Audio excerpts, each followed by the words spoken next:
we're going to start by talking a little bit about Presbyterian polity. That polity is the word we use for how we govern ourselves, right? It's not a word I'd ever heard before I started working in the Presbyterian Church. But polity, how we govern ourselves.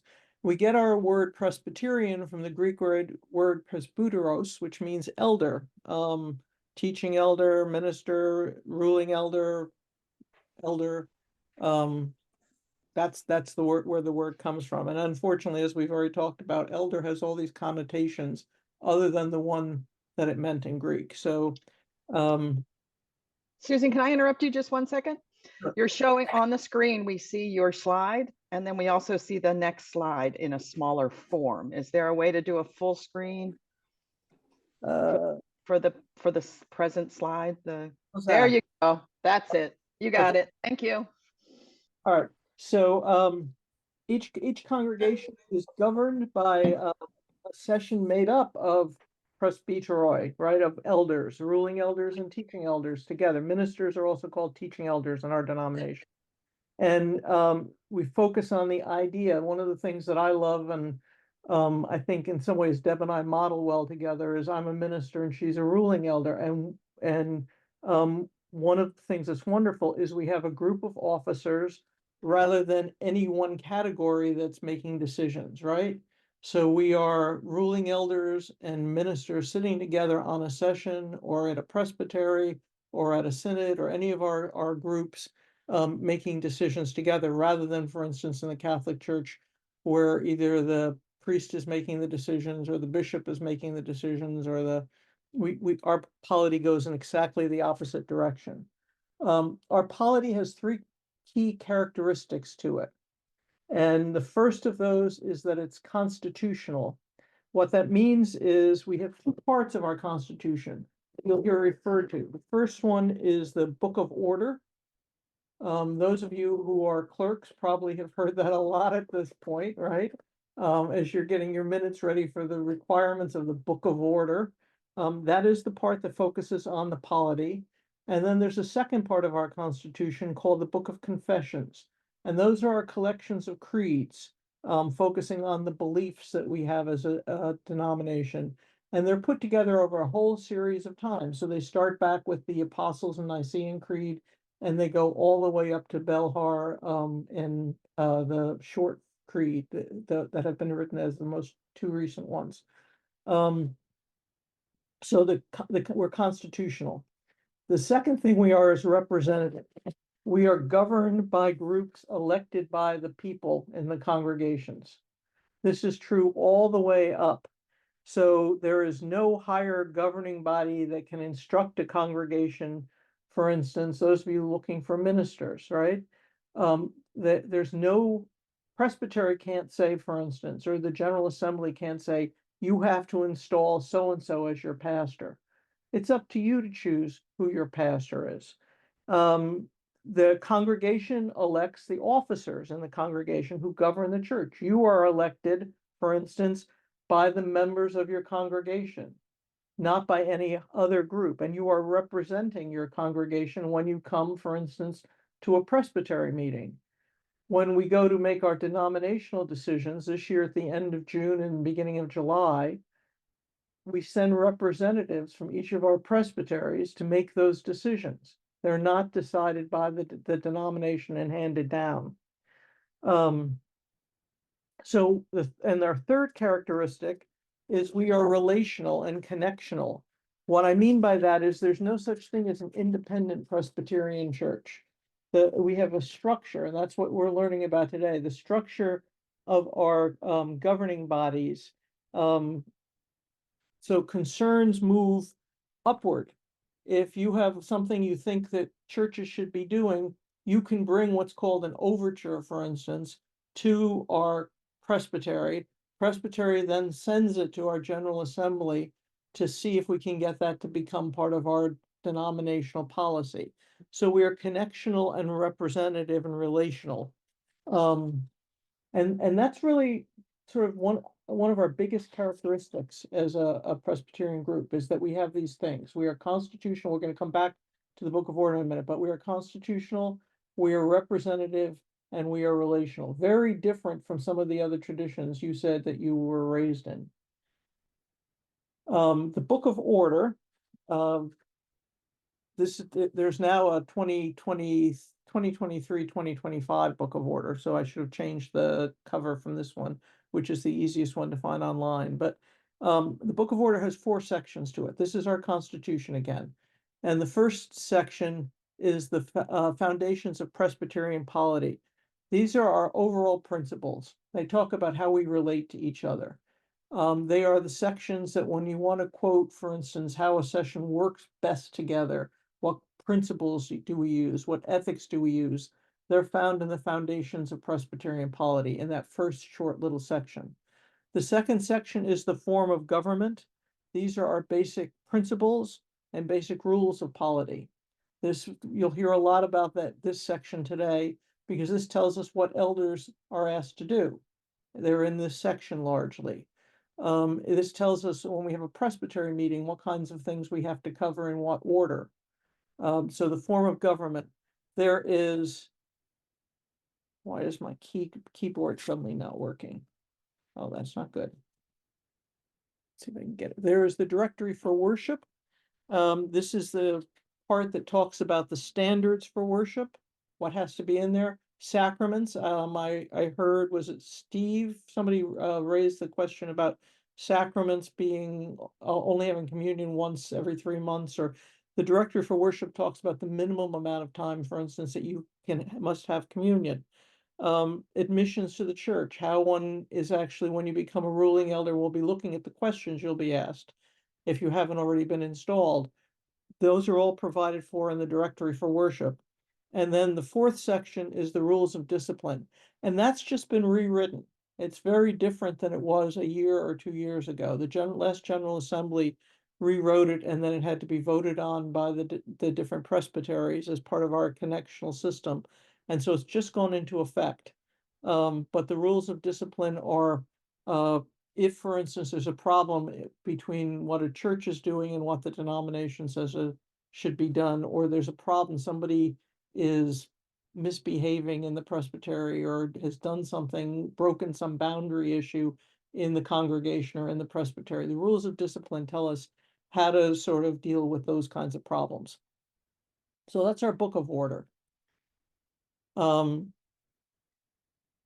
want to talk a little bit about ministry and who's called to ministry. And the starting point for that is, for us, all members are called to ministry. All. You've been called to ministry well before you become a ruling elder. That's a starting point. In our denomination, everybody, hold on, I've got somebody in the waiting room, excuse me. Okay, I think that lets her in. In our denomination, everybody is called to ministry. We have various types of membership that are in our ministry call. The first is baptized, right? Some of you are baptized Presbyterian. That's the first category of membership. The category we most often think of as members is what's called active membership. This is the category that can vote at things at the congregational meetings, for instance. There are affiliate members. Affiliate members are people who are living and have their full membership in one congregation, but they may be living for a period of a year, 6 months, and they want to participate in another congregation's life while they're somewhere else. And they are called affiliate members. In my last congregation, for instance, I had a member of the congregation who worked for the denomination in Louisville, but her family was living up in Westchester. And so she was an active member for the first couple of years of my congregation, but because she was in Louisville all the time on Sundays for work, she worshiped in a congregation there where she was an affiliate member. And then as she spent more and more time in Louisville, she switched her affiliate membership to my congregation because that's where her husband and children were. And at the same time became an active member of a congregation in Louisville. So it's a category that exists. We don't use it a lot, Most of the time we talk about baptized and active members. The structure that we have goes back to John Calvin. He was the founder of the denomination, and he believed that the purpose of the church was to nurture God's people. You heard Deb in her prayer at the beginning talk about our being out doing ministry, right? Our being God's hands and feet. And that was really what Calvin was aiming for. And he also wanted to break down the distinction between clergy and lay people. That was important to him. He was uncomfortable with the way then the Catholic and Eastern Orthodox churches were drawing a distinction between those two groups. And so he really intended to come up with another structure where the church would have more lay people involved than clergy. And that's what we have at this point, right? So on a session, you generally have one, maybe sometimes two ministers sitting on a session, and you have more ruling elders than that, always. So that was his starting point. He created a structure that had four groups of people. You had ministers of the word and sacrament, doctors, elders, and deacons. All four of those categories for Calvin were ordained ministries, ordered ministries. So when you become a deacon, when you become a minister, when you become a ruling elder, and in Calvin's day, when you became a doctor, we don't have that category anymore. You are now ordained. And once you are ordained as a ruling elder, you are ordained as a ruling elder for life. Once you are ordained as a deacon or a minister, you are ordained as a deacon or a minister for life. That became important for Calvin. And together, those groups make up the leadership of the church, make up the leadership of the presbytery, make up the leadership of the denomination. So it's can you be ordained to more than one type of ministry? Yes, you can. One or two of you said, I've already been a deacon, right? And now I'm becoming a ruling elder. You've been ordained already as a deacon, but you will be ordained now as a ruling elder. If you chose, for instance, that you wanted to also be a minister, you could become later ordained as a minister. And these can go in any, you could be ordained first as a ruling elder, then become a deacon, vice versa. I mean, so each of those are different ordinations, but in all of them you are ordained. So we're going to go through the different types of ordered ministry. We have three groups today of ordered ministry. The first of them is ruling elders, the ones that you are. We find that in the Book of Order for, I guess, my clerks of session under G-2.03. And this is the ruling elders are the group that govern the local church. Together they make up the session and they set the policies of the congregation and the program for your local congregation. That's what you're called to do, and you're called to participate in the other. Deb will talk about these more in a little while, but the other groups in our denomination, in other words, the presbytery, the synod, the general assembly. The second group is the deacons. The deacons have a ministry of compassion. In our denomination, you can have individually commissioned deacons, or you can have a board of deacons. Either way, the deacons are under the authority of the session.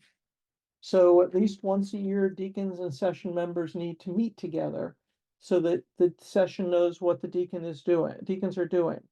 The deacons can also have a wide range of different options of what they do.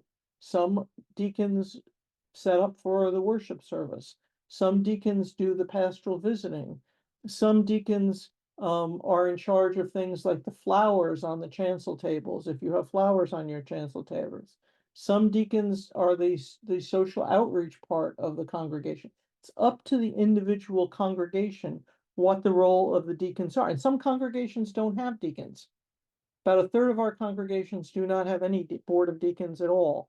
But the deacons, if they exist, provide for the care of the church. It can be inwardly focused, outwardly focused, both. But there's a ministry of compassion and service that's being done on behalf of the church. The third category are ministers of the word and sacrament or teaching elders. The words are synonymous. For a long while, it was always only ministers of word and sacrament. And then for a while, the denomination switched to only teaching elders, to emphasize that, like everybody else, these are elders. And now they've switched to using both. So you will find them used interchangeably. In whichever of these categories you're in, again, ordination is perpetual. All right. You are elected to a year of service of term of years. So you probably are, most of you are probably elected to a 3-year term. Few congregations, it's a 2-year term. But you are elected in that way and through a nominating committee chosen by the congregation and then examined by the session and installed. But you are ordained even when you no longer are serving on the session, you are still a ruling elder. Right, so that's the important thing to keep in mind. So I want to start and look at the various questions so we get a little bit more detail about what each of these categories are. And this is the question for the deacons. Will you be a faithful deacon, teaching charity, urging concern, and directing the people's help to the friendless and those in need? In your ministry, will you try to show the love and justice of Jesus Christ? This gives us where the deacons are starting, right? Charity, helping people in need, showing love and justice. That's the focus of the deacons. Here's the Book of Order definition of the deacons. The deacons are set forth in Scripture as having a ministry of compassion, witness, and service, sharing in the redeeming love of Jesus Christ for the poor, the hungry, the sick, the lost, the friendless, the oppressed, those burdened by unjust policies or structures, or anyone in distress. Persons of spiritual character, honest repute, exemplary lives, brotherly and sisterly love, sincere compassion, and sound judgment should be chosen for this ministry. So if you want to know what the requirements are for being a deacon, it's that last sentence. And I don't know about you, but if I thought I had to be able to live all of those things as exemplary lives 24/7, I would never sign up to be in any of these categories, right? This is what we aim for as we try to become deacons and live into deacons.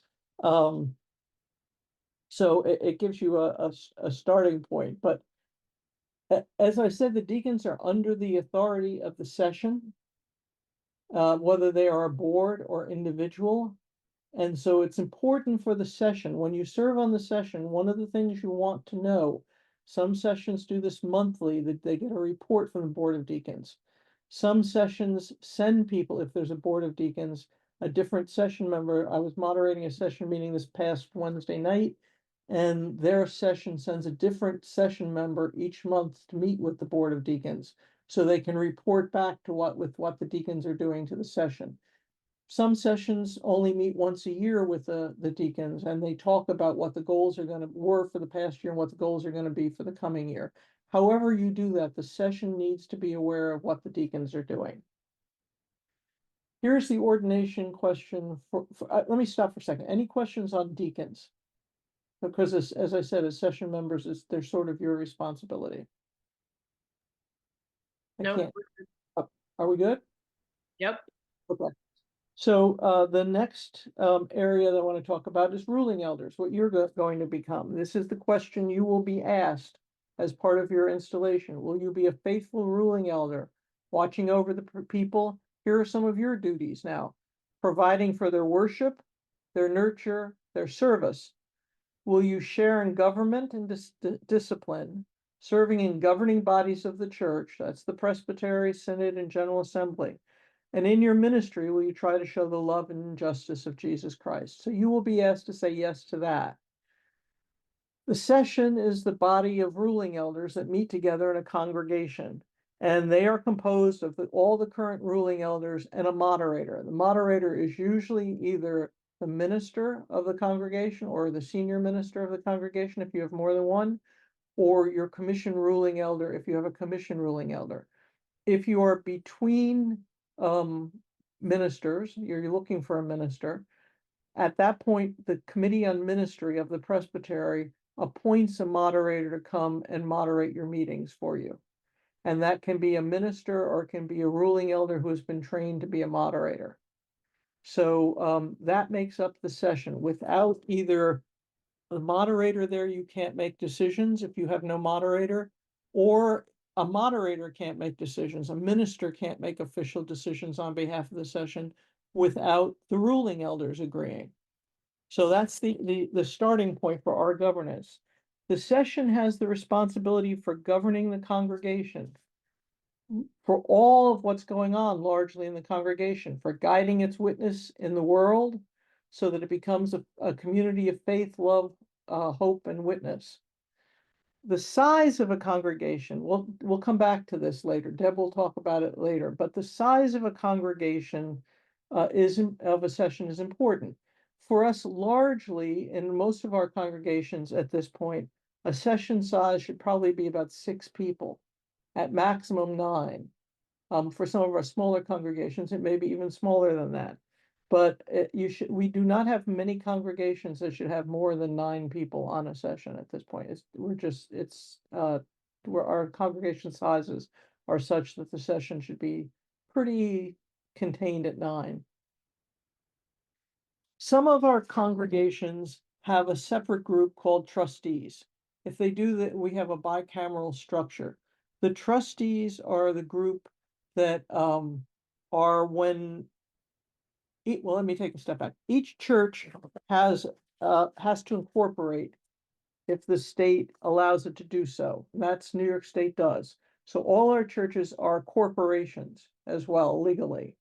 And a corporation under New York State has to have a board of trustees. Some of our congregations have separate boards of trustees. Others of our congregations have the session become the board of trustees. And one of the first things you should know is when you serve on a session, are you the trustees or not? Do you have what's called a unicameral board where the session acts as the trustees? Or do you have a bicameral board where there's a different group of trustees? So it's a question you should find out pretty early on in your service as a session member. Either way, every congregation elects officers of the corporation.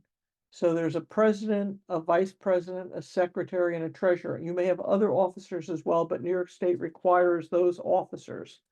And they are elected officers to serve various responsibilities.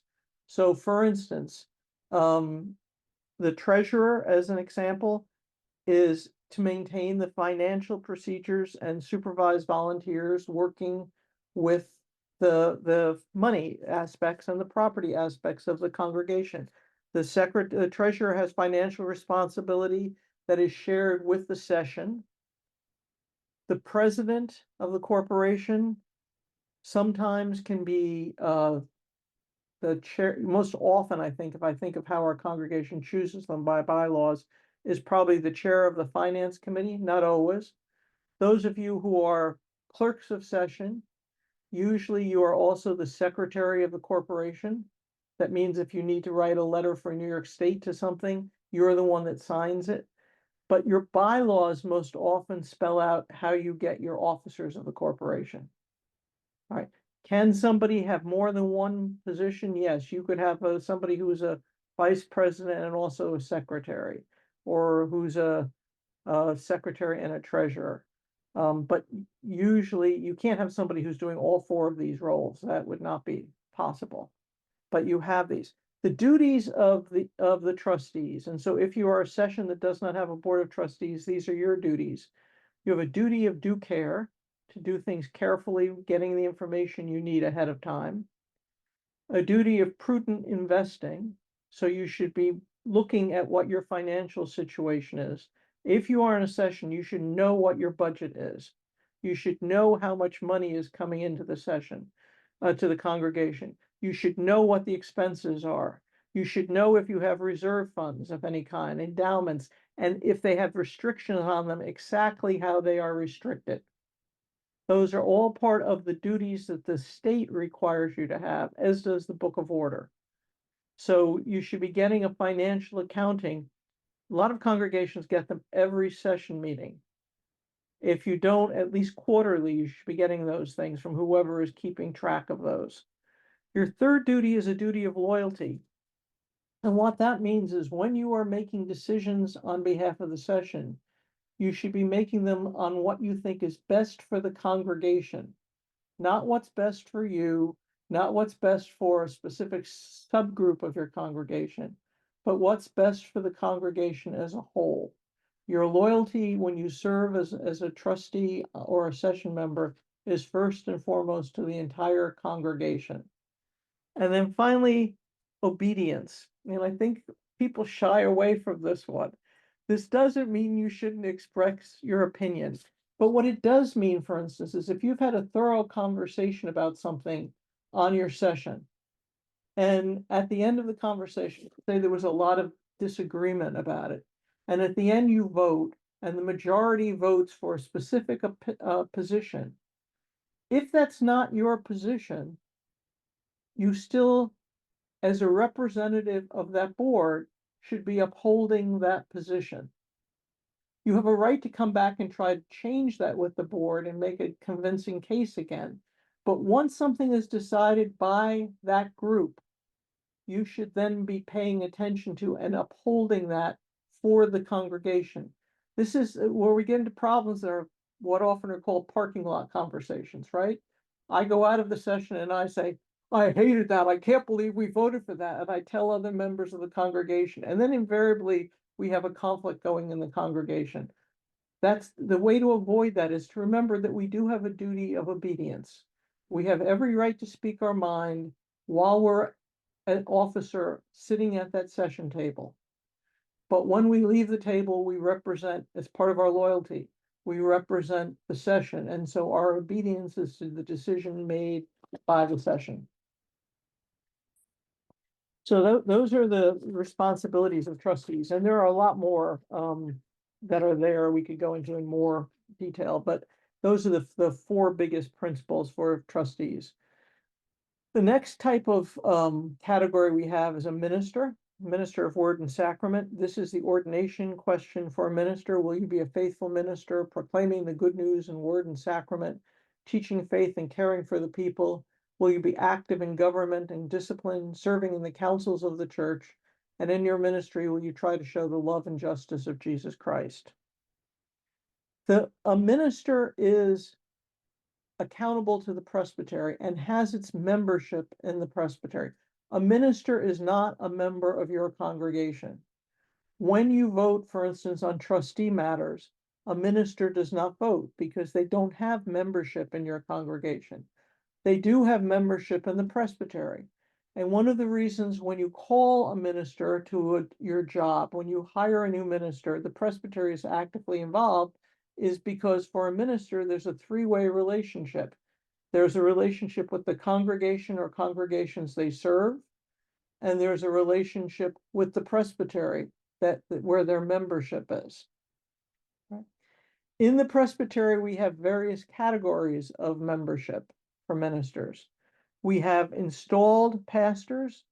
These are pastors, co-pastors, associate pastors who serve for an indefinite term of call. So they are called at the beginning, and then they are there, and they don't need to have their call renewed over and over again. And then we have ministers that are serving in temporary positions. They are there for a year at a time or a period at a time. So for instance, this would be an interim minister. So Freedom Plains just hiring Shannon White, right? As an interim pastor. She is there not permanently, but she is there. She will serve until probably until the next permanent pastor is found. So that's a part of the temporary category of membership. We also have stated supplies, which are a good number of our ministers in our presbytery. They are on yearly contracts that are renewed year by year with the congregation through the session. And we have parish associates that are also, these are ministers, frequently ministers who are retired, but not always, who want to have some role in a congregation and are hired or are asked to serve as a parish associate, to step in when a minister is away to preach, for instance, or to help with the pastoral care. Those are all temporary positions. We also have ministers in our presbyteries that are what are called validated ministers. they're doing a ministry outside of a congregation. They may be working in a hospital. They may be working in a prison. They may be working on a farm. Those are validated ministers. And we have ministers who are members at large. They are in between ministries. So they've served one congregation, they've now stopped serving that congregation, and they have not yet taken a job with another congregation. Their membership stays with the presbytery as members at large. And then finally, we have the category of honorably retired ministers, or now, as of this year, retired ministers. We no longer will be using the title honorably retired. Although people who retired before December 31st, I was reminded of this by somebody who retired at the very end of this year, last week in a conversation. When I said, "How is it to be retired?" And she said, "I'm honorably retired." Um, Honorably retired or retired ministers are ministers who serve for a period of time and have now, like everybody else, retired from the profession. They keep their ability to do baptisms, communion, marriages, etc. So they are honorably retired ministers. Pastoral authority. This is really important. If I could flag something, it would be probably this section. Here are the responsibilities of the pastor who is serving your church, either the commission ruling elder or the minister serving your church. The first of those is it's the minister's responsibility to select the scripture and the hymns. A congregation can encourage a minister to use, for instance, what's called the lectionary, the Revised Common Lectionary, but it's up to the minister to choose whether to use it for a week or not. It's up to the minister, not if you have a choir director, the choir director to choose the hymns, but the minister chooses the hymns. They may ask the choir director to do that. I'll speak, I know for myself and often I think for Deb as well, when we go into congregations, we don't know what hymns you like to sing. We don't know what hymns you sang the week before. And so often I will either say, well, here's some suggested hymns, but pick ones that your congregation likes, or if it's a hymnal that I don't even know, please just ask your choir director to pick the hymns, right?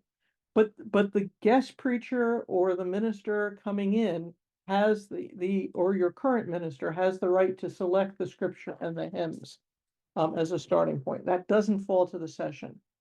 The second thing is it is the minister's responsibility to choose the content of the sermon and the prayers.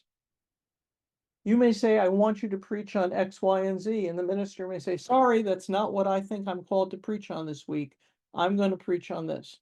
And that's their right to do that. They choose the content, how they do their own praying. Third, minister has the authority to vote at a session meeting and at a presbytery meeting. Right? Ministers are members of session, even though they're not members of your congregation. And so they can vote when a vote is put forward at a session table. A minister may vote. Ministers all have a vote as well at our presbytery meetings. One of the things we do is make sure we have the number of ministers that can vote and the number of ruling elders that can vote at a presbytery meeting have to be at least equal. There have to be as many ruling elders as ministers that can vote, but they have a right to vote at every presbytery meeting. They are the ones who moderate the session. If they can't be there, let's say your minister's going to be away and knows they're going to be away for a meeting and you have a session meeting set, the minister has a right to invite somebody else to moderate that session meeting. That is their responsibility and their authority to do that. They are the ones, along with the clerk of session, who put together the agenda for the session. So clerks, those of you who are clerks should be coming and working with the minister if you currently have one, or if you have a moderator appointed from outside, with the moderator to put together the session agenda that's going to come up for a meeting. And the ministers are the head of staff. So if you have staff that are in your congregation, you have an office manager, let's say, or a custodian of some kind, or the choir director, or they report to the minister. They do not report directly to personnel. The minister is the head of staff. Personnel may be involved in their evaluations and so forth, but the minister is the head of staff. The equivalent in our presbytery, for instance, is Deb is the head of the staff in our presbytery. We have a personnel committee that look at our staff on yearly evaluations. But when it comes time to figure out, well, what makes most sense for this person to be doing and this person to be doing, it's Deb that makes those kinds of decisions. You can't, I get this question a lot in a congregation. Can we put this person being supervised instead just by personnel? No, technically, the minister is the head of the staff. The personnel committee may also be involved, but the office manager, for instance, reports to the minister. And then finally, ministers can do weddings whenever they are asked to do them. Whether a wedding happens on the church's property or not is up to the session. Whether the wedding, the person who is your minister will actually officiate at that wedding is up to the minister. So you may have a policy that says, in order to be married here, you must be a member of the congregation, let's say, right? That's your policy for using the space. A minister may say, well, yes, you're not a member of the congregation. I'll do the wedding for you. I'll do it at I've done weddings, for instance, at New York Botanical Gardens. So they may choose to do it there. Or you may say, yes, you can use the space for the wedding. The minister, having met with the couple, may say, I'm not comfortable marrying that couple because of X, Y, or Z, but they can find somebody else if they want to have the wedding at the congregation. And then the last thing I want to make sure we're aware of in the pastoral authority are commission ruling elders. Commission ruling elders are people in our presbytery who have done training to work in a parish and who are supervised by a committee and who become the pastors of congregations. Right. And like ministers, they have these responsibilities when they are serving as a commission ruling elder in a congregation. And like ministers, they are under the supervision of our committee on ministry when they are serving in a congregation. So they have a relationship with the presbytery. They keep their membership as ruling elders in the congregation they joined. Even if they are serving as a pastor to another congregation, they keep their membership at the congregation that they were originally a member of. So for instance, Gloria, did you say you're the clerk at Hopewell, right? So Todd Young is a member of the Hopewell congregation and he serves in as pastor in May's congregation. But his membership is still at Hopewell in Thompson Ridge.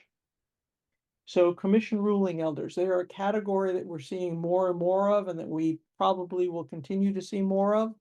And they really are, it's a great category that's very helpful to us in the structure of the church as we currently have it. So those are the obligations from the pastor. Now, what are the other obligations that I haven't listed here? These are very select things that I've said ministers should be doing. Here are the obligations from a congregation. Congregations are required, for instance, to elect the ruling elders and the deacons. This is part of our representative system, right? So the whole congregation gets to vote on who is going to be a ruling elder in the congregation, who is going to be a deacon in the congregation. They also make sure that the people coming in with the slate of people being proposed are represented by the congregation. So they elect the at-large members to the nominating committee. That nominating committee is the group that find the ruling elders and deacons to be put up as a slate. And the at-large members must be the majority of the nominating committee. They will call and put out the call for the meeting when a congregation is electing a new installed pastor. And they will vote, the congregation will vote on the new installed pastor, whether to call this person. So those of you if you are looking for an installed pastor, Freedom Plains, for instance, when you go to find your installed pastor, the congregation will vote on that person. Usually there's a candidating sermon beforehand that you hear the person. And when a pastor leaves, if they are installed pastor, there is a vote of the congregation to dissolve the call. So again, in Freedom Plains, for instance, when Paul left, there was a congregational meeting to dissolve that call. It's the congregation that sets the terms of call for installed pastors. So whenever there is a cost of living raise, or if you wanted to give the pastor a increase in their salary, for instance, because they've been doing such an amazing job, you would have that voted on by the congregation. When you're going to buy property or sell property, that must be approved by the congregation. One of our congregations is talking about whether or not to sell their manse. If that one of the sessions, if they're going to sell their manse, they must bring it before the congregation for approval. And whenever you are going to request that a congregation close, it's the whole congregation that votes, not just the session.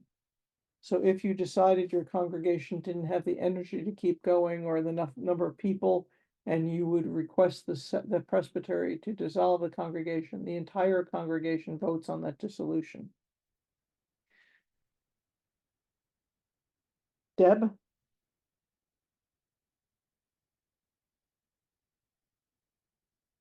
We're going to talk about the different councils of the church. We talked about the relational connection between different groups, and Deb is going to talk about the different groups.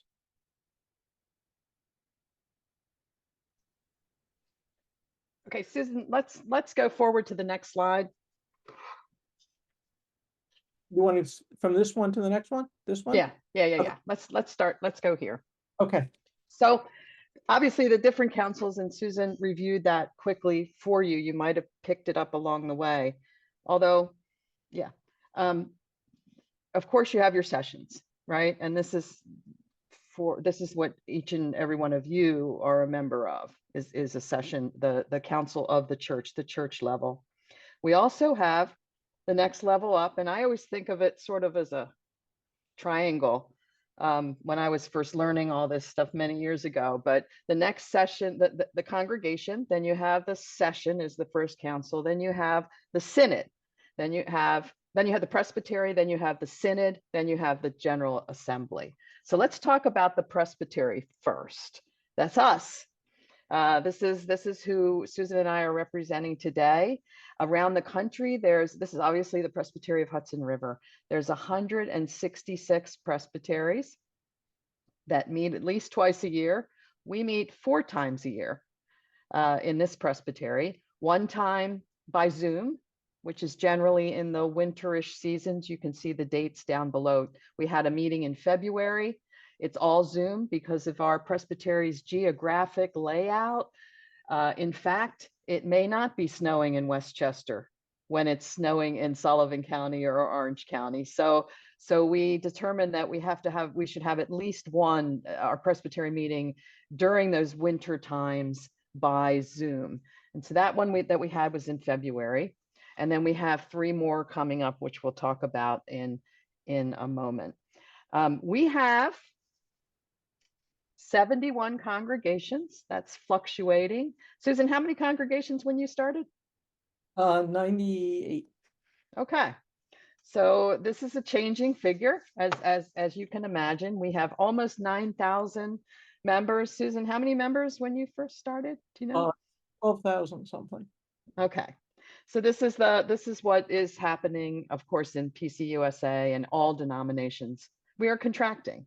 And so that's a lot of the change that you see or that you hear about is going to be around the fact that we need to take this big ship and sort of contract it a little bit to do the ministry that we are called to do.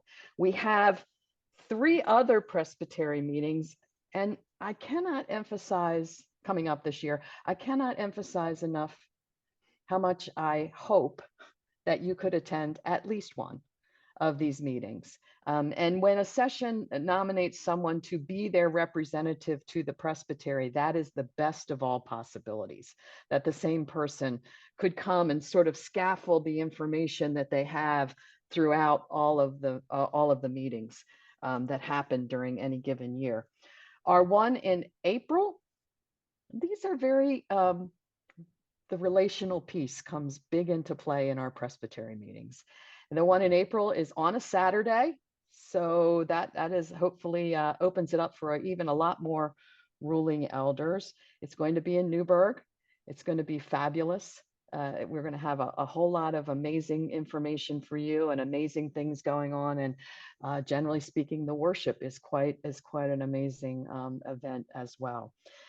In September, we have historically, traditionally, at least post-pandemic, had our meeting at Holmes Camp. Again, it's a very different meeting. It's outdoors. It's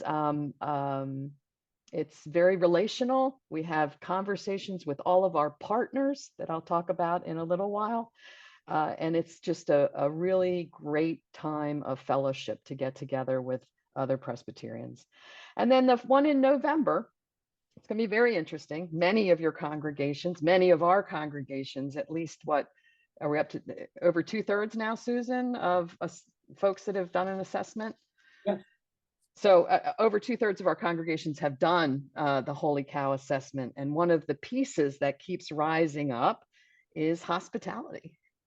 And not hospitality, it's not that not all of you aren't very welcoming when somebody new comes in the door. Hi, how are you? Come and sit here, and here's what we do, and here's a bulletin. And it's more hospitality of how do we inculcate these folks into the life of our church, right? How does it become a continuing piece of welcome and inclusiveness in our congregation? And that's something that seems to be a theme that we see, that we could use some resourcing around. So that will be our November Presbytery meeting. Did we settle on a place, Susan, or not yet? It's at Monroe. Oh, Monroe, and we got a Monroe person here. So we will be at Monroe, and we'll be very excited about that. Next slide, please. When I first came here, I came from Baltimore. So I came from the Presbytery of Baltimore. And I was so thrilled with this mission statement. This is the mission statement of Hudson River. And, you know, we, in a lot of organizations, you say things like, well, every 5 years or 10 years, we should look at this and see if we need. This is the most fantastic mission statement ever. I hope we never change it. But let me go through this piece by piece with you. As a resurrection people, that's really important. As a resurrection people, Hudson River Presbytery engages people's passions, builds partnerships, nurtures strong leadership, and creates healthy, vital communities of faith, all to the glory of God. And as a presbytery, this seemed pretty clear to me, pretty clear as to what we are called to do. We are called to serve our congregations. Full stop. And how do we do that? Well, this is how we do that. And the first piece is around building partnerships. And the concept around partnerships is when congregations share a passion. So there's more than one. What are we, 3, Susan? 3 sessions must be a partnership? Okay. Yeah. So there's more than three or more sessions share a common interest and want to work together, building a partnership around some issue, something. We have HRP Green. We have our environmental folks. We have Habitat, PresbyBuild, which if you can come to the meeting, to our Presbytery meeting in April, you'll learn a lot more about that. You've probably heard of them. We have Rural Migrant Ministries as one of our partnerships. HRP Queer, IPP, the prison part. That's our prison partnerships. We have a lot of prisons in the geographic area of our presbytery, and these folks are working with that. And we have a brand new one, Asylum Seekers, that for what is obvious in the title, and they are just getting their work underway. And how do we do that as a presbytery? How do we support that? Well, if congregations apply for this, the presbytery will match up to $5,000 for each of these partnerships. So congregations, if one congregation says, we are going to, as part of our mission, we are going to send $1,000 to Habitat, to PresbyBuild. Then they send a note to the presbytery, a form to the presbytery, and the presbytery also sends $1,000 to Presby Build. So many of these, several of these, I don't know the numbers off the top of my head. I don't know, Susan, if you do, how many have participated so far this year? I think it maybe is either 3 or 4 so far, but I'm not sure. I'm not sure either, but that is available throughout the year. So if any of your congregations are involved in these partnerships or have signed to support these partnerships, it is definitely behooves that partnership for you to fill out the form and say, we want our matching funds. And that's how we support our partnerships, as well as we have a part-time staff person who works with these partnerships. So that is how we address this piece of our mission statement. Nurturing strong leadership when it comes to ruling elders, that's what we need to do. That's what we want to do. And that brings me back to May 4th. I can't emphasize enough how much we would love to see you on Ruling Elder Day on May 4th. It's going to be at Central Presbyterian Church, which is in Haverstraw. Is that Rockland? Yeah, in Rockland County. It's across the bridge from Westchester. We are going to have a whole day for ruling elders. Included in that day are going to be the clerks of session training, the clerks of session day. It's going to have communion training for those who want to, who are endorsed by their session to be trained to serve communion in their own congregations. It's going to be a day of finance. We have an expert coming in congregational finance. This is something we probably get more questions about than anything. Congregational finance and finance committees and treasurers and this, that, and the other thing around the finances of a church. We will have someone there who is an expert in personnel committees of congregations. This is another piece that we're finding more and more. Personnel issues and personnel committees are just not functioning as well as they would like to. And we would love to be able to have you come and talk about that. And we have someone coming to talk about security issues in churches. So it's just going to be, I think, a wonderful day for ruling elders to rule and to come together and to interact with other ruling elders around the presbytery. So do put that on your calendar and do share that. You'll see a lot of information coming out about that soon, and do share it with on your boards and your sessions and with other folks. We have a fascinating class that's going on. I believe it starts in a week or two. Susan, the preaching for lay people. Right, it goes into April. Right. So preaching for lay people, it's a class of 6 weeks, and that class is mostly by via Zoom, and it's teaching and learning how to offer a sermon, how to preach. So you can preach in your own congregation when your pastor cannot be there. It's an incredible skill to have. It's for any lay person to be able to participate in this.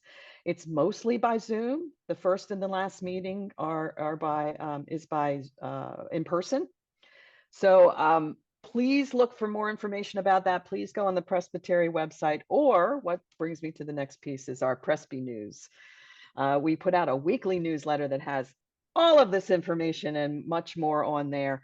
And we would love to have you on that mailing list. In fact, we might put you on the mailing list, and then you can just say decline if you really don't want to be on there. But all of this information is on there. We just had an amazing course in website design. I don't know if any of you participated in that, but we had a course on church website design, that your digital doorway. What do people see when they first start looking for your church? The other piece that we have in this and in another part of our mission is coaching. And your pastor has perhaps been, pardon me, participating in coaching in many different ways. We also have many different clergy gatherings in our hopes to bring clergy together with luncheons and a retreat and various and assorted activities. So this is how we are addressing this piece around nurturing strong leadership. some of you, I think, or at least one of you has a commission ruling elder or a CRE as your pastoral leader. We are revamping our commission ruling elder committee, and we will be very much looking to you to look into your own hearts to see if this is something you are called to do, to train in the commission ruling elder program and to be someone who can either be in a pulpit or can be commissioned to certain activities around the presbytery or various and assorted things. We have mostly folks that run through the commission ruling elder program end up in pulpits. That is their goal. But I think we have what, Susan? We have someone doing Christian education, right? Christian education person. We have Edgar working at Freedom Farms. Right. And we've in the past had someone working in prisons. Is that Yes. right? And so there's various and other things that if you would like to even just, dive deeper into your knowledge of Christianity, of Presbyterianism, just sort of expand that knowledge and become more well-versed in that. Look for information from our new commission ruling elder committee and how that might be. And the final piece and a very important piece of our mission statement is to create healthy, vital communities of faith. Healthy, vital communities of faith, and create are all interesting words in this mission statement. What is a healthy, vital community? I don't know. It could be a community of a few people. It could be a community of 1,000. I don't know.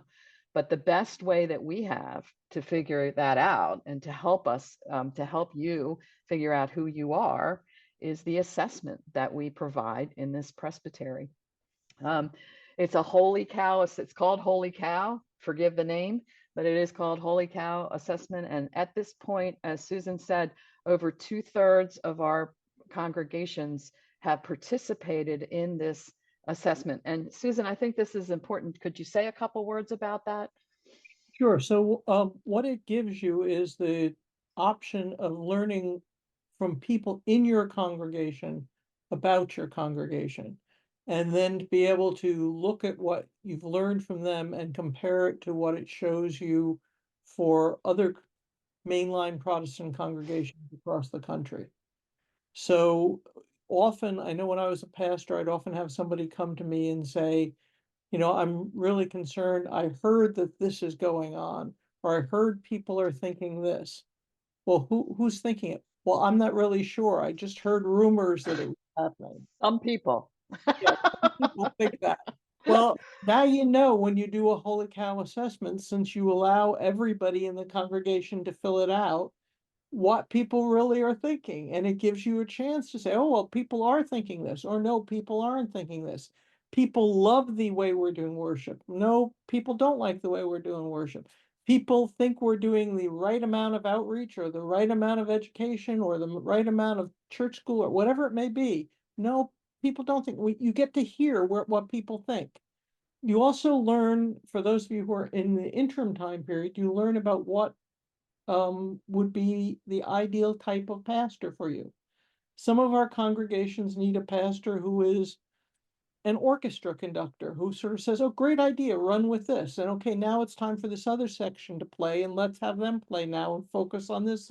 And some other congregations need somebody who can do much more standing with them and figuring out what the next step is. Some congregations need someone who's going to really focus on pastoral care and chaplaincy type things. This assessment allows you to figure out those kinds of things. So I want to encourage, if you have a congregation that hasn't done it or who did it more than 3 years ago, I'm beginning to get in touch with congregations that are past 3 years to say, maybe you want to do this again, because we know that the climate of a congregation changes over a 3-year period. We also provide follow-up ways to, if you decide you want to do something, to follow up on what comes up in there. So one of our congregations a couple weeks ago, I was at an interpretation of the congregation's data, and it was clear that their stewardship was way down. They were in the 9th percentile as far as stewardship. I just learned from them that they're putting together a team that they will be coached on to work on their stewardship. So hopefully this is one more way we can help you be a healthy, vital community of faith. Yeah, and don't be afraid. This is not a criticism. This is not an evaluation. This is not for anybody to say, "Oh, look at this." This is just a tool, and that's all it is. It's a tool. It's not an answer. It's a part of a tool that can tell you who you are. And then you go from there. Who are we really? What are people thinking really? What are people doing? So I would highly I can't recommend it enough. I think you talk to almost all congregations who have done this. They are grateful. They are glad they did it. One of the important pieces of this is data's data. It's not very useful in and of itself and raw.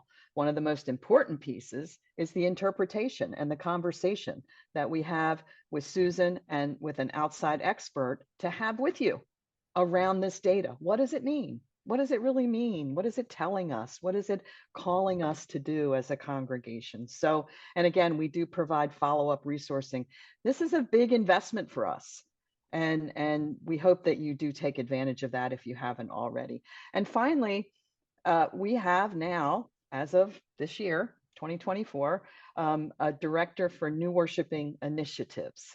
And again, if you have a call, if your congregation is thinking about doing something new, some program, something that's new, perhaps you're entertaining the idea of having a Spanish speaking group of folks, or perhaps it could be, who knows, perhaps you yourself are trying to think around, I have this idea of worship. I have this thing. Well, we have somebody for you to talk to now, and we're supporting this financially and otherwise. So we have a new worshiping initiative director, and all of this information is on our website. So I do encourage you to visit the website, to scroll around, to take a look at what programs we have, what things might appeal to you. We also have a Facebook page. We are very good about something 2, 3, 4 times a week, updating that Facebook page. But your best source of news is going to be Presby News. It's going to be that weekly, I think it's Wednesday or Thursday, it comes out, that will delineate for you every single thing that's going on, that's going to be going on, how to sign up for it, how to do that. We have another program that we've invested in called Mission Insight. And again, Susan, you want to talk briefly about that? Sure. So this is a demographic program that allows you to look at the area around your church. So if you're trying to figure out, well, should we be offering a nursery school, for instance, in our area, it would let you see first of all, what ages of children are in your immediate area. And then secondly, what other nursery schools are already there? So you could be offering a nursery school when there are already 50 nursery schools within a 3-block area, or there could be no nursery school, and it would allow you to see that. It allows you as well, pick any other demographic you want to look at. What age groups are in your area? How do people best communicate in your area? Do they prefer to get emails, or do they prefer texts, or do they prefer websites? Or you can check out any of that for any demographic group, and you define your area. So some of you, I know from the assessments, are local churches, community churches, and your region is, say, within 3 or 4 miles of the church. That may be the area you'd look at then. Some of you have people that are traveling 20, 30 miles, 40 miles away to come to your church. And you could draw that as your geographical area and look at what the outreach is.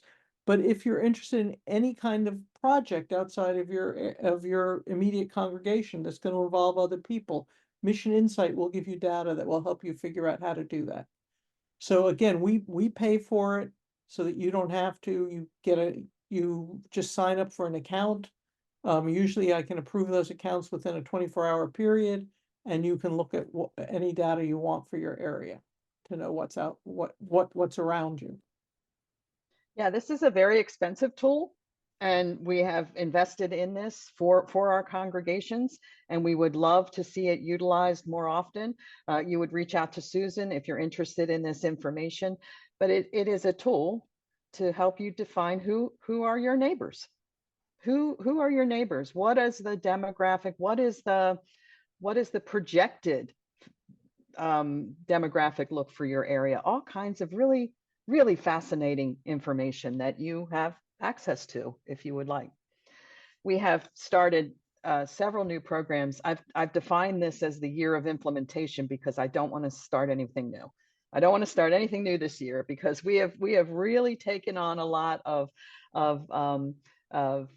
staff time and a lot of direction into some new programs. One of the ones that I hope you've heard about, you may or may not have heard about, is called the Pastor Salary Support Program, PSSP. We do love our acronyms. So PSSP, Pastor Salary Support Program. And the idea behind that program is that, for example, we have a small church and we are a vital congregation by all the tools that you've given us. We are vital. We have a ministry plan, and what we don't have are the resources that we need to call a full-time pastor. So what can we do about that? And this program, it's quite a commitment by the churches as well, but this program will access presbytery funding to help fund a full-time pastor. And without going into too much detail this morning, please, there is a great description of it, very detailed, and how to go about doing applying for this program on our website.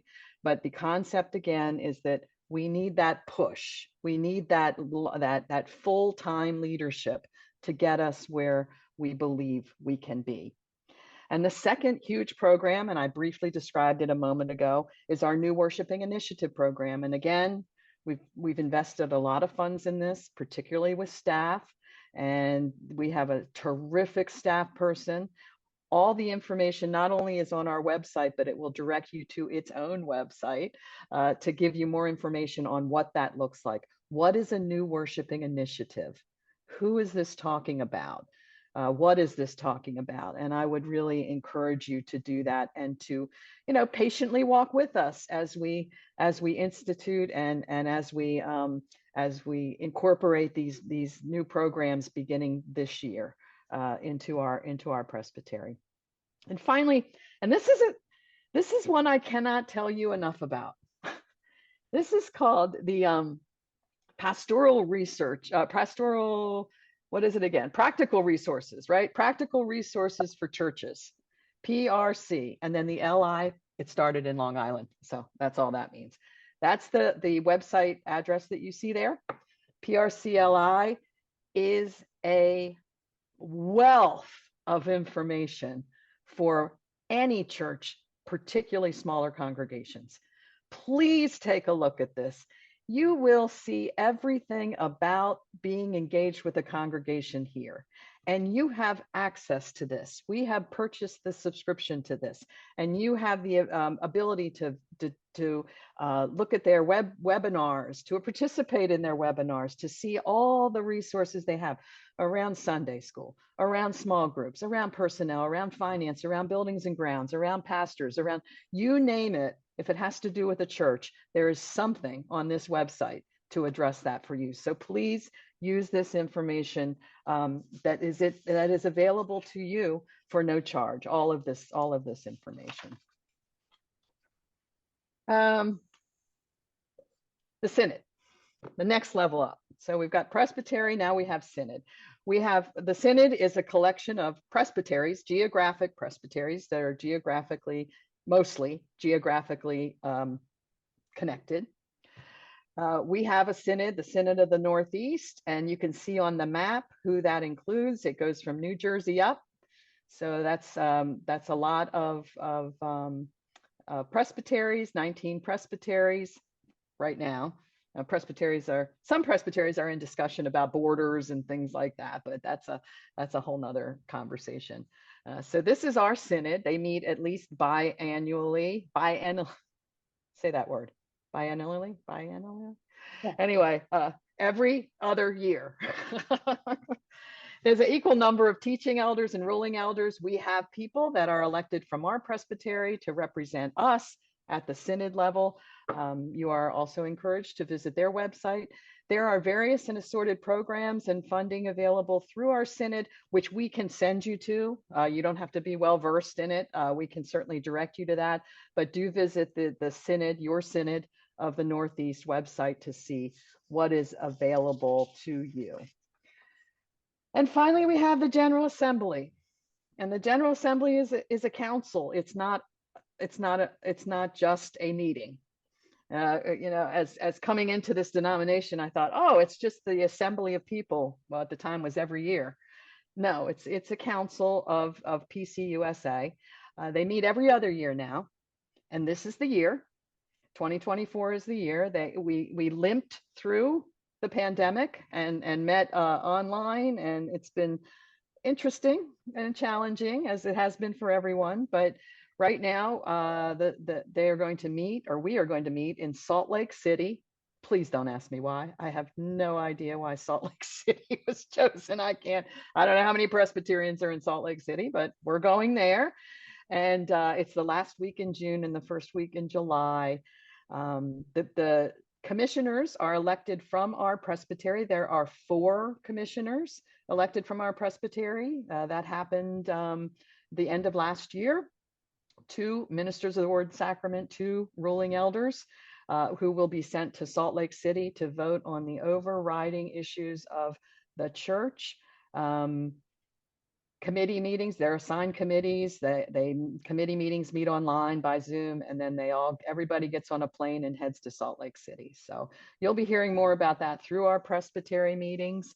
We do have 170 presbyteries across the country, and this is kind of like the House of Representatives. So depending on the size of your presbytery, tells you how many commissioners that you can have sent to General Assembly, or to the General Assembly meeting. Let me clarify that. So that is our councils. That are the councils of the church. Excuse me, just lost my hearing. That's the councils of our church. Obviously, I'm most invested and proud of our presbytery and the things that we're doing. We have amazing staff and some really cool programs. And that's not happening across the country. That's happening here in Hudson River. Susan. So the sort of the last thing that Deb and I want to focus on are specifically things around this session. I'm going to talk a little bit about the things that every session must be doing, and then Deb is going to talk about things that are different depending on the congregation. So your duties when you go on the session include the following. I'm not going to cover everything you need to do on the session, but it's going to give you an idea of the wide range of duties that you have. So you need to be responsible for worship with the pastor. We've already talked about the fact that this pastor chooses the sermon, the hymns, etc. But the fact of when worship happens, what's entailed in the worship service, is there communion or not? Some congregations do communion every Sunday. Some congregations do it every month. Some congregations do it every 3 months. That's up to the session to determine with the pastor. And you need to authorize when communion is taking place, for instance. You're responsible as the session for any education that happens in the congregation, and that includes both everything from church school for children through adult education of various kinds, youth programs. All of that falls under the session duties. You are the group that receives members, and you can receive members in a series of ways. By profession of faith, this is for somebody who has not been a member of a congregation before. By certificate of transfer, where they're a member of a different church and are transferring in to the church, or by reaffirmation of faith, where they were a member of a congregation at one point, but have stopped attending church for a while and want to reaffirm what they said they believed years ago as a way of becoming a member of your congregation now. So it's the session that receives those members. You are the group responsible for mission in your congregation. So you lead the congregation in ministry. What should you be doing out in your neighborhoods? If you look at Mission Insight, what kinds of things should be happening out there? Where are there needs that you as a congregation can help meet? You are the group responsible for the annual budget. If I could imprint one thing on your memory, it would be that the session passes the budget, not the congregation. It is up to the session to put together the budget, to make sure the session has the money to cover the expenses, to make sure that the session knows what the expenses are, to approve that budget. You may share whatever you'd like with the congregation, and you should, for instance, as part of stewardship, but it is not the congregation that determines the budget. It is the session. The session is also the group that's responsible for caring for the property. The property under our book of order is held in trust for the PCUSA. And that means that, for instance, you've already heard that if you're going to sell a piece of property, you have to get congregational approval and you have to get presbytery approval in order to do that. Or if you're going to lease, if you're, for instance, having another worshiping community coming into your building, you need to get the presbytery's property committee's approval. Or if you're going to lease your building in any way for more than 5 years, you need to get presbytery permission because of that clause. You are also the group that's responsible for the hiring of the staff and the dismissal of the staff. We've already said the supervision falls to the pastor, but you become the group responsible for what staff you have as far as the number of staff, and for finding a way to hire them. And if things don't work out, or if you need to change your staffing configuration, for dismissing them, that falls to the session. And you are the group responsible for church administration, which includes, for instance, I know clerks of session are very aware of this at the moment, having a manual of operations.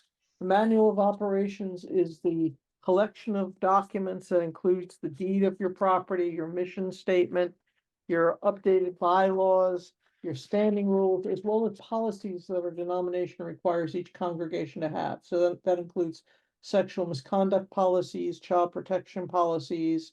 As of this year, it will include an anti-racism policy. Your manual also has the position descriptions. What is your staff being asked to do? Insurance policies, privacy policies, anything else that you have passed as a congregation goes into your manual of operations. So while it may look different depending on the congregation, every congregation, as part of their administration, has the manual of operation. When you become a member of the session, one of the first things you should ask your clerk of session or your pastor is, would you please give me a copy of your manual of operations? Because that way you can you can read through it and you can know what session has already decided in the past. It will catch you up with things. If there's a calendar of yearly events that you're not aware of, they will usually be in there. You will know what the policies are that are in effect that you're working with as you make future decisions. So having a copy of that manual of operations is important for you. Deb? Great. Yeah. Can we just go back to full screen now? Would that be okay? Sure. Okay. Let me stop screen share. Yeah. There we are. Good to see your names and your some faces. So, again, let me just emphasize again what Susan said. You're in a family, right? Your church family.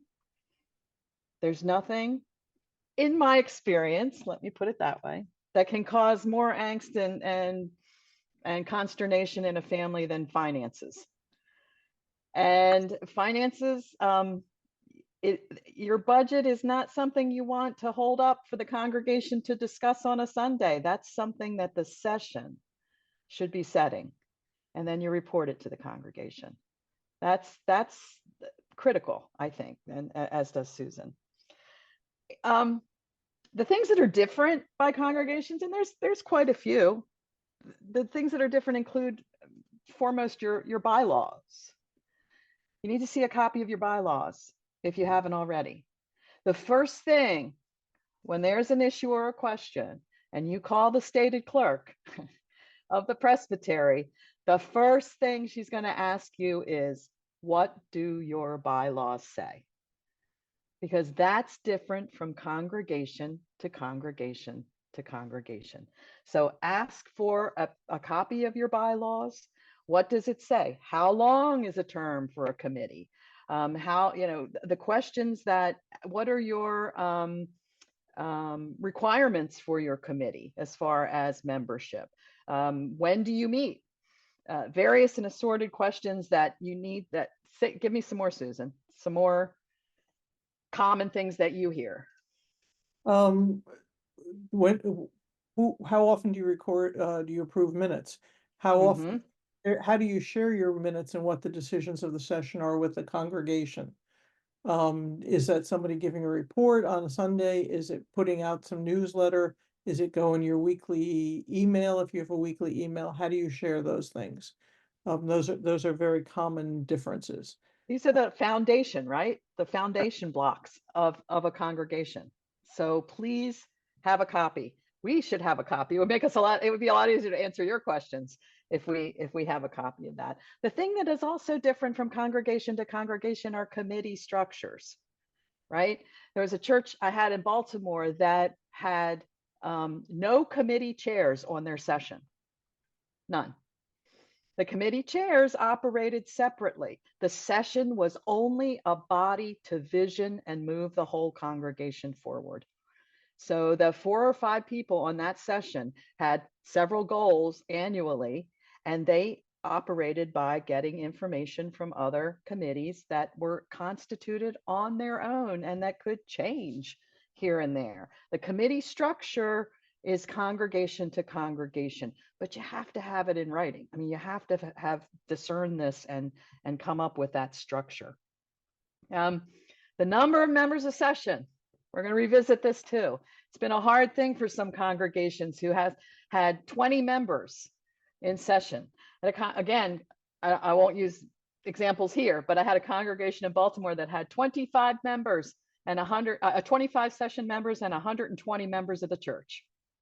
Now that's a little off. That's a little off. So again, as Susan said to you, you want to be lean. You want to be able to make decisions in a timely and a good manner. This seems to be with the number of people, and we can certainly advise you individually on this, but a perfect number for a session is somewhere between 6 and 9, and no more than 9.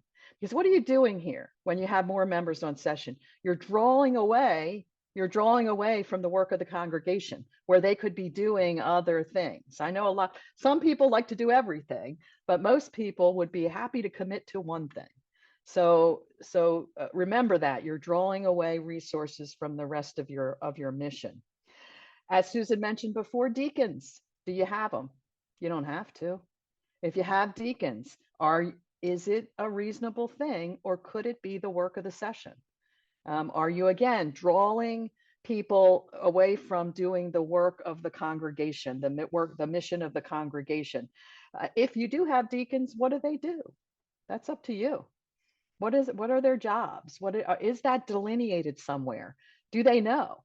Hey, would you be a deacon? What's that? I don't know, but would you just be a deacon, and then we'll let you know what we need you to do. It would be great if you could be able to codify that, to say this is what our deacons do and this is how many we need. And again, your budget. How do you handle the budget of the congregation? That's up to the session. What's in your budget? Tell me about your reserves. That's another piece that as session members, you need to know. You need to know what the reserves of your church are. What is the money in the bank? And how is it restricted? Is it restricted at all? This is another thing that is very common in this presbytery, is we have congregations that are financially challenged that have reserves. There's money in the bank, but their budget is financially challenged. And so the question becomes, well, tell me about the money that you have. Oh, you can't. That's only for Christian ed. Okay. Did someone die and endow this money to the church with the prohibition that it only be used for Christian education? Is it a legal endowment? Or is it a reserve that some session in 1967 said, we really should use this for Christian education, so this is going to be used for Christian education, and decades go by And the myth is it can only be used for Christian education. When that funding can be changed, the session can change that. The session can unrestrict it and use it for something else. But in order to do that, you have to know what these funds are. You have to know, and I can't tell you how many congregations we have that have funds in the bank or in the stock market or wherever it is invested with the, with whatever company or whatever organization, and say, but we can't touch that. Well, show me that. Show me how you can't touch that. And generally speaking, it's a myth. It's something that the session did way back when, and going forward, it's become a myth that we can't touch that. So I kid with Susan that congregations have rainy day funds, and maybe at a presbytery meeting, we need to pass out some umbrellas because it might be raining. It might be raining now, and you might need to peel the onion of what are these funds really for, and are they legally restricted to us? And if they are, then they are, but maybe they're not. So Well, go ahead. one more thing, if they are, but they've been restricted more than 25 years ago, and they're not, you're not really able to follow anymore. So for instance, if they're restricted for kids who are ages 6 through 10, and you haven't had any kids age 6 through 10 for 10 years or so, and demographics don't show that you're going to have kids age 6 to 10, you can petition the court to allow you to not follow that restriction. Yeah, we have some congregations here, as you know, that have been around for a long, long, long time. And these things tend to just travel through the years. And now may be the time when you, as session members and as leaders, can say, let's take a look at this. Let's see what is here. What is it about? It may, sadly, or might require an attorney, but let's take a look at this and see where we actually are. So, and there are resources available to you for that, particularly the Presbyterian Foundation. And if you have any interest in anything having to do with stewardship or money, visit the Presbyterian Foundation website, and you will have more resources than you could ever use. So